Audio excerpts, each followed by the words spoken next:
Au cœur d'une forêt dense se trouvait un marais que personne n'osait visiter. On l'appelait le marais chuchoteur car, la nuit, d'étranges bruits semblaient provenir de ses profondeurs.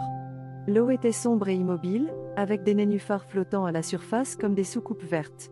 De grands cyprès montaient la garde, leurs racines s'enfonçant dans l'autel des doigts noueux. L'air était chargé de l'odeur de terre humide et de feuilles en décomposition. Un jour, une petite grenouille courageuse nommée Félix décida d'explorer le marais chuchoteur. Félix n'était pas une grenouille ordinaire. Il avait un esprit curieux et un cœur plein de courage. Il avait entendu les histoires sur le marais, mais au lieu d'avoir peur, il était intrigué. Qu'est-ce qui pourrait bien causer ces chuchotements ? Se demanda-t-il en sautillant vers la lisière du marais. Alors que Félix s'aventurait plus loin dans le marais, il l'entendit, un chuchotement doux, presque imperceptible. Il semblait venir de partout et de nulle part à la fois. « Qui est là » appela Félix, sa voix tremblant légèrement.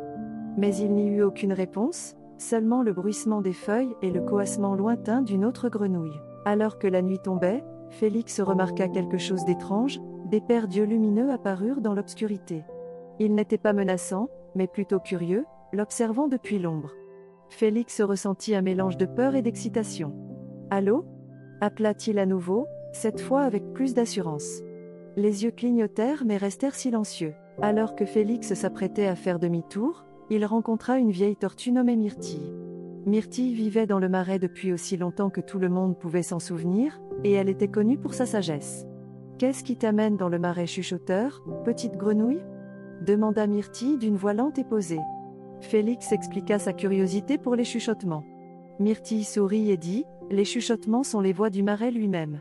Il a beaucoup d'histoires à raconter, si tu es prêt à écouter. » Myrtille conduisit Félix vers une partie calme du marais où l'eau était plus claire et où les arbres formaient une voûte naturelle. « Écoute, » dit Myrtille, et Félix obéit.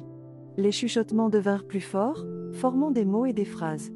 Le marais racontait des histoires d'époque ancienne, de créatures disparues depuis longtemps, et de l'équilibre de la nature.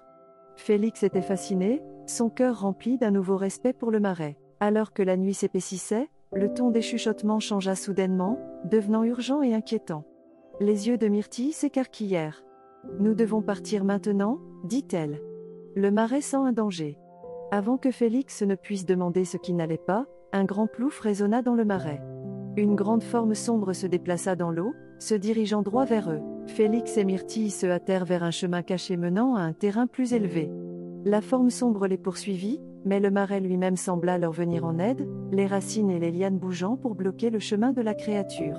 Finalement, ils atteignirent un endroit sûr, et la forme sombre retourna dans les profondeurs du marais. Une fois en sécurité, Myrtille expliqua que la forme sombre était le gardien du marais, une créature qui protégeait le marais de ceux qui voulaient lui nuire. Le gardien n'apparaît que lorsque l'équilibre du marais est menacé, dit Myrtille. Il a senti ta curiosité, mais aussi ton respect, c'est pourquoi il nous a laissé partir. Félix retourna à la lisière du marais, son cœur rempli des histoires qu'il avait entendues et des leçons qu'il avait apprises. Il comprit que le marais chuchoteur n'était pas un endroit à craindre, mais un endroit à respecter et à protéger.